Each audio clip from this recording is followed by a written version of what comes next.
Eva Carmichael sits at a vintage desk, the dim light of a desk lamp casting a warm glow as her fingers dance across the keys of an old typewriter. With each press, the machine punctuates the silence, echoing her voice as she narrates. October 31st, 1940, 11 p.m. Incident Report 867-3509. Title: Investigation into Senior Detective Chance Tales murder. Badge number 302 in Sector 120 of Hell's Kitchen. As the typewriter hums, Eva's eyes flicker with focus, her voice steady and resolute. I begin this report with the file folder found at the scene of the crime, clutched tightly in the victim's hands. Inside, a journal, photographs, and a pocket watch, its hands frozen suspiciously at a time just moments before my arrival. Detective Charles Jerome Tales, fatally shot in the lower abdomen, lay in a pool of his own blood. Her fingers pause momentarily, hovering over the keys as she gathers her thoughts. The journal, a maze of evidence as scattered as the victim's own thoughts, holds the key to unraveling the mystery. It speaks of a notorious crime boss, Anthony Vitaliano Slepticelli, known on the streets as Tony Sweeps. Each page paints a picture of a man untouched by the law until this very night.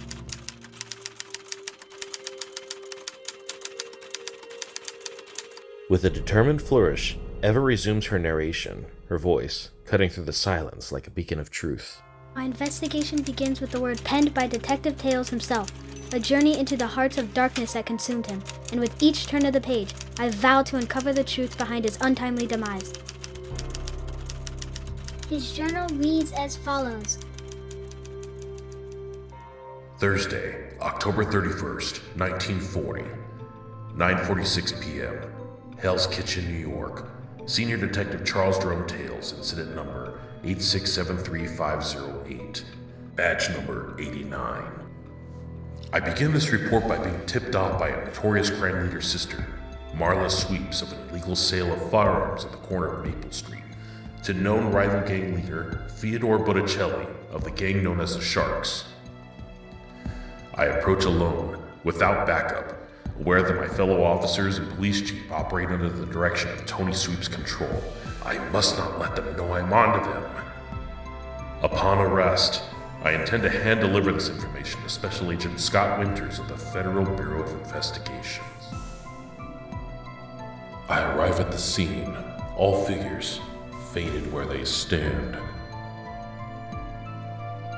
The darkness envelopes me like a cloak as I stand in the shadows, my gaze locked on Tony Sweeps and his cohorts as they conduct their illicit business. The faint glow of a distant street lamp casts eerie shadows, heightening the tension of the moment. Freeze.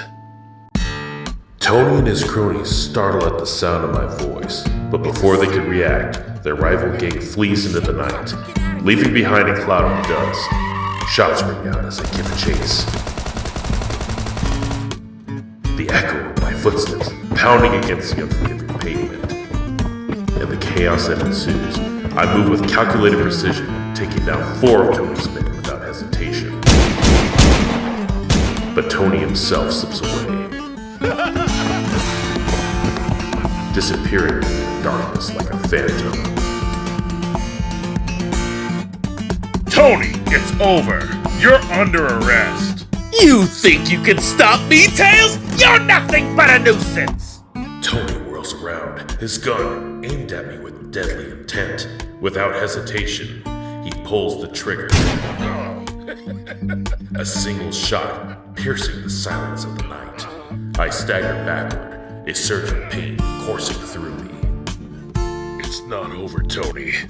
I'll bring you to justice. Oh, Chance! Did your gut see this one coming?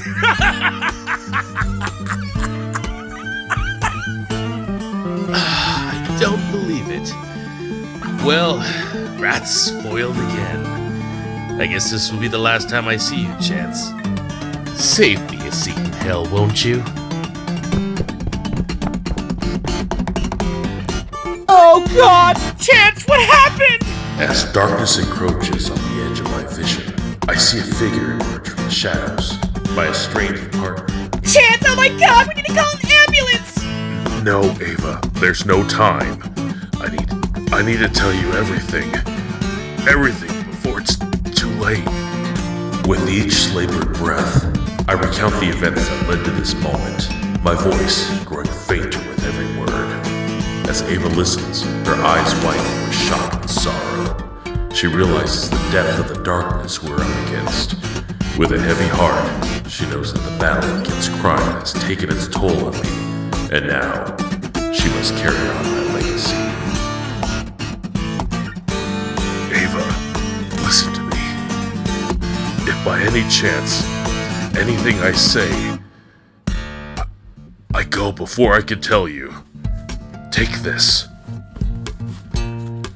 Here. Everything. Show no one. Trust no one, Ava. You must not trust anyone with this. Chance! No! Ava, please, listen to me. It's cost me my life.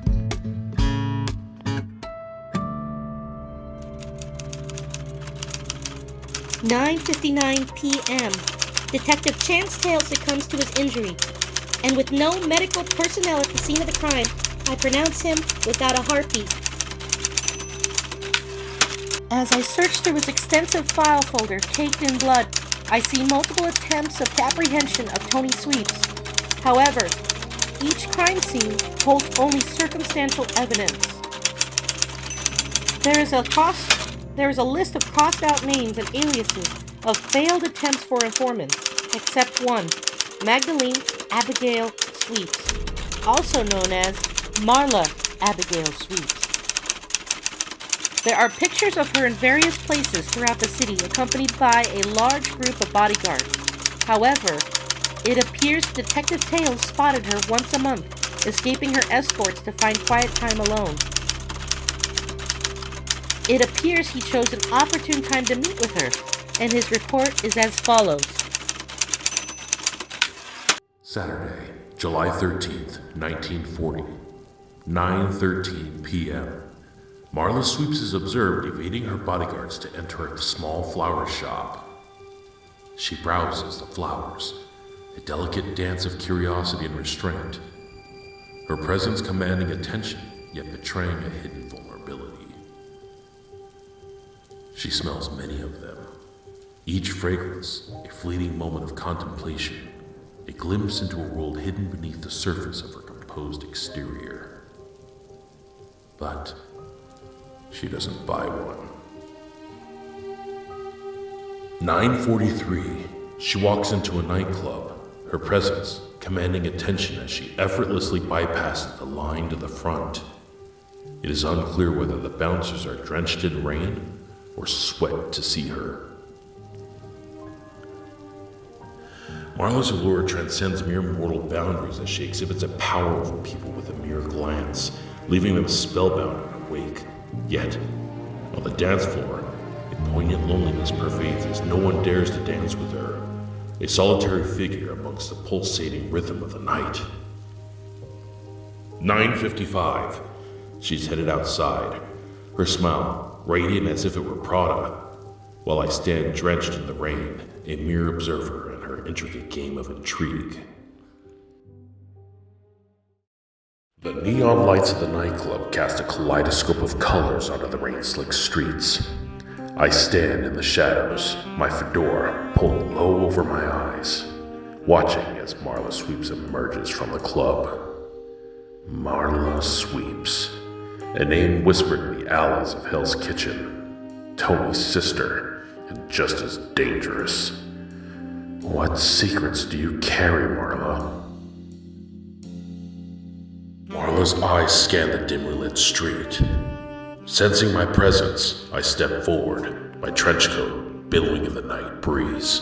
Good evening, Miss Sweeps. Quite a night for a stroll. Marla regards me with a mix of wariness and curiosity. Oh, and who might you be, sir? I offer her a wry smile, my voice carrying a hint of intrigue.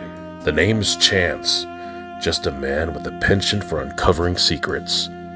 But I sense you're no stranger to the art of keeping them. Marla's demeanor shifts, her guard momentarily lowered.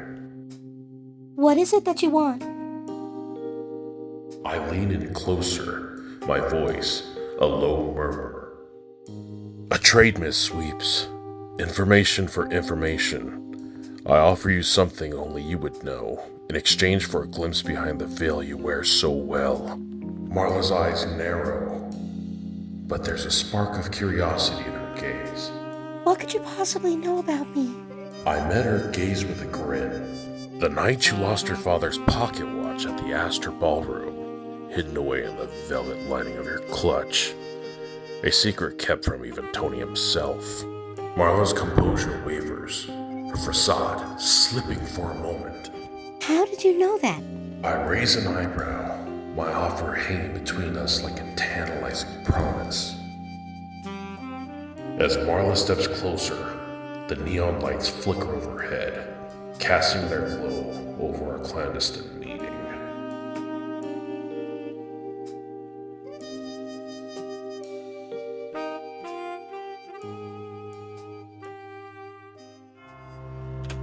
Where this report ends, a date and time contemporary with this report's reflect a deeper conversation between the two, alluding to a possible entanglement between them.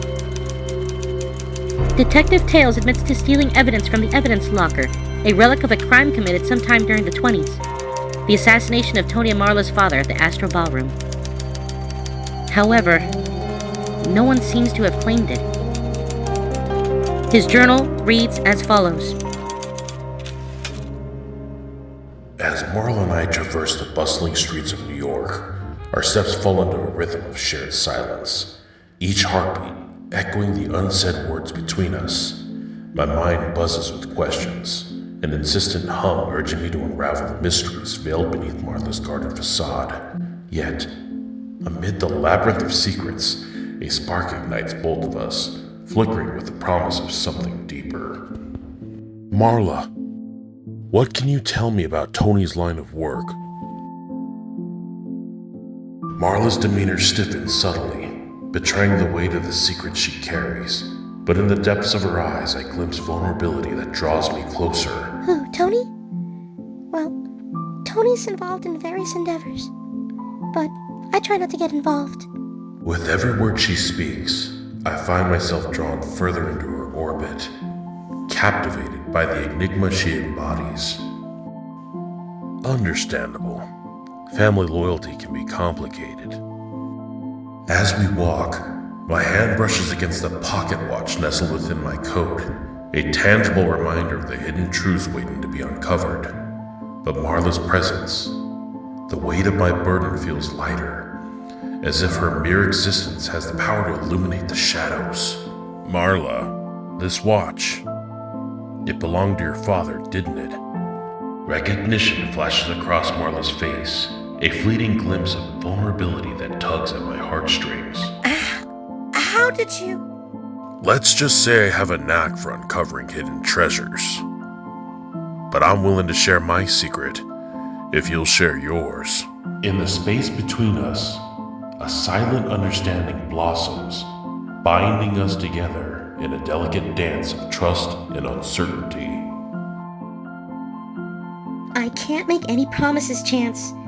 Tony's secrets, they're not mine to tell. Despite the uncertainty, I offer her the pocket watch, a gesture imbued with unspoken significance. As our fingers touch, a jolt of electricity courses through me, igniting a flame of connection that refuses to be extinguished. Take it, Marla. It belongs to you. Secrets and all. In that moment, our hands linger in the space between us. I realize that amidst the shadows of deception, love has found its way in our clandestine world. Thank you, Chance. And Marla, remember, sometimes the truth is worth the risk. With those words hanging in the air like a promise, Marla and I share a lingering gaze, our hearts intertwined in a dance of shadows and light.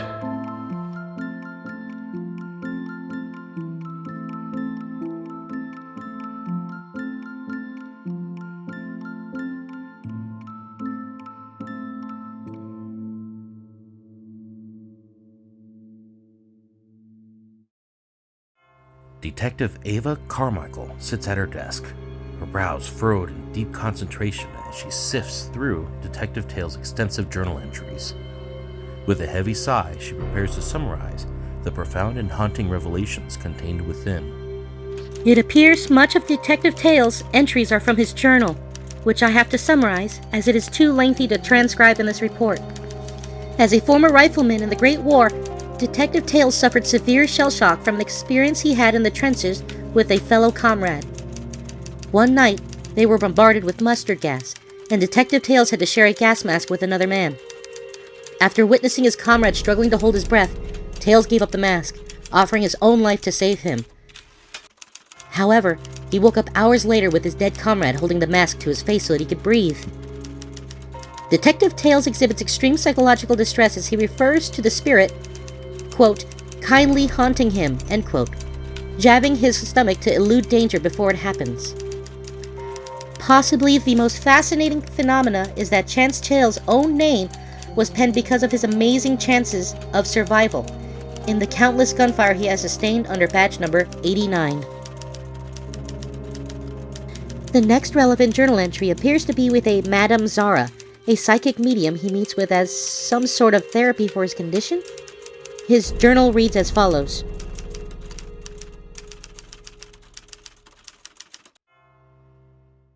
All my leads had gone cold. Weathered by the city's secrets, I entered cautiously. The air is thick with the scent of incense. Welcome, Detective Tails. The city whispers have led you here.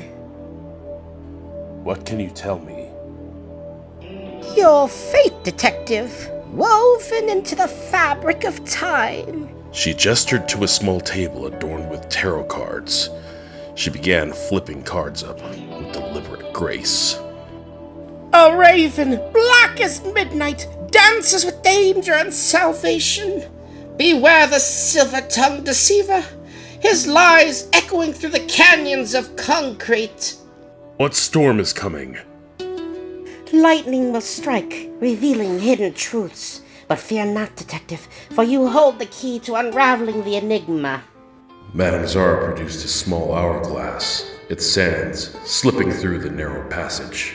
You, Chance Tails, are the weaver of your destiny. Embrace the chaos, for within it lies the elusive truth.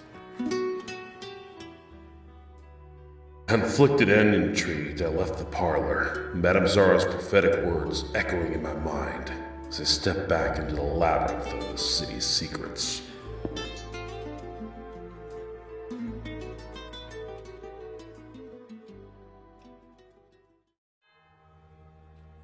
Detective Carmichael sits at her desk, her expression a mix of concern and determination as she meticulously pieces together the puzzle of Detective Tails' tumultuous journey. With a heavy heart, she prepares to shed light on the shadowy events that have unfolded in the wake of his actions. The journal entries coursing over the next few months show that Detective Tails began seeing Marla, despite our coworkers, and myself, thinking he had begun working with Tony Sweeps, as he had been seen around town with the notorious crime boss of Hell's Kitchen and his henchmen. According to last quarter's crime statistics, crime had reached an all-new high in our district, leading higher-ups to suspect Detective Tails' involvement. I was assigned around this time as Chance's partner, much to his disapproval and disappointment.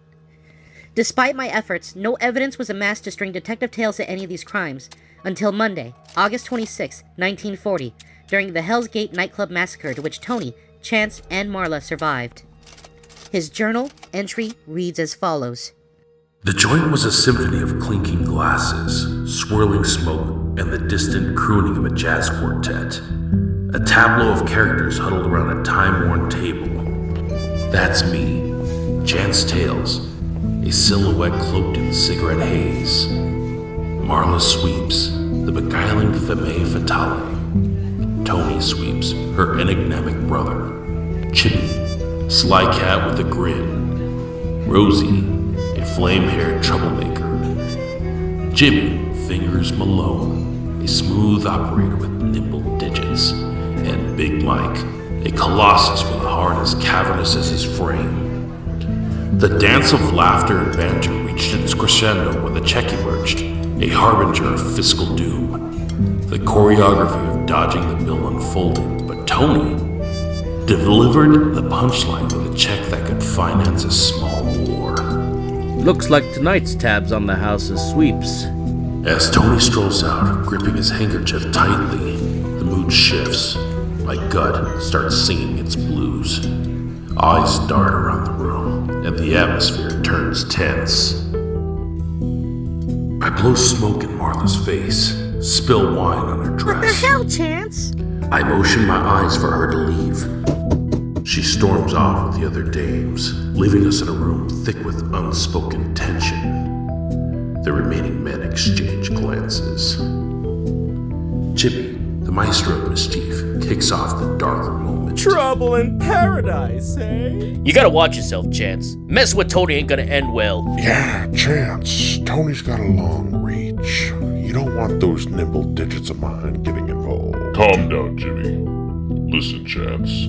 Some battles ain't worth fighting. Tony's got more than muscle. He's got connections. I lean back, taking a drag of my cigarette, my eyes never leaving theirs.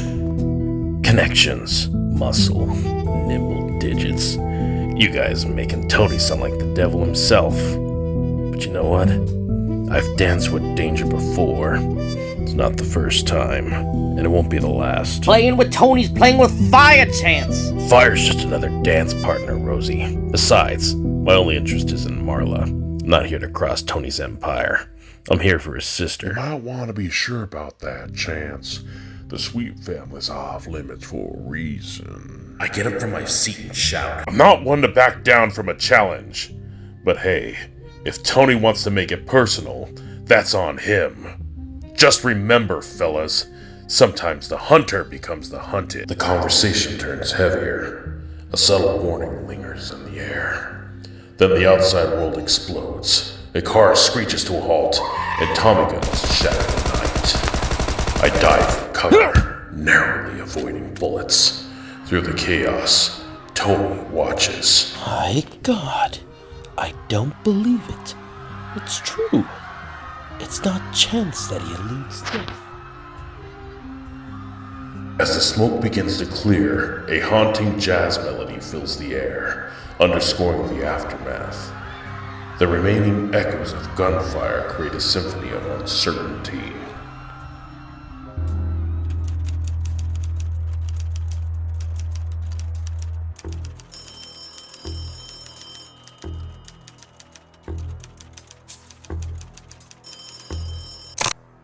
Hello, this is Detective Carmichael speaking. Yeah, Detective Carmichael. This is dispatch. We received a report about your 911 dial. We found the bodies of the Shocks gang members, but we did not find Detective Chance's body. Wait, what? Yeah, whoever took these guys out had an amazing shot. Got each one of them in the eye, right down to the iris. I about shit myself when I heard about it. Yeah, you know, you can't be honest with us. We knows it was you. Ain't no way that Weasel Tails took these guys out. I haven't seen that man hold a gun since he whacked his wife and kid. Well, allegedly. Ricky, I need you to do me a favor. Contact Commander Hart and let him know I'm on my way right now. Yeah, no problem. But, Ava, what's the big deal? What's you going on about? That wasn't you? Yo, Ava, hey, I'm trying to talk to you. What?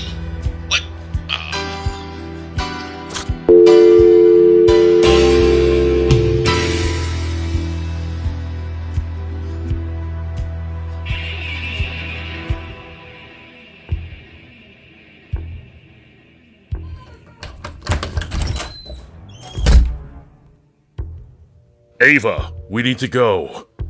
Ava. Ava! Shit.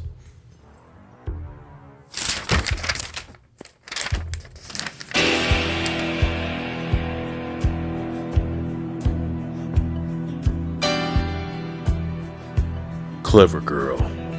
Very clever.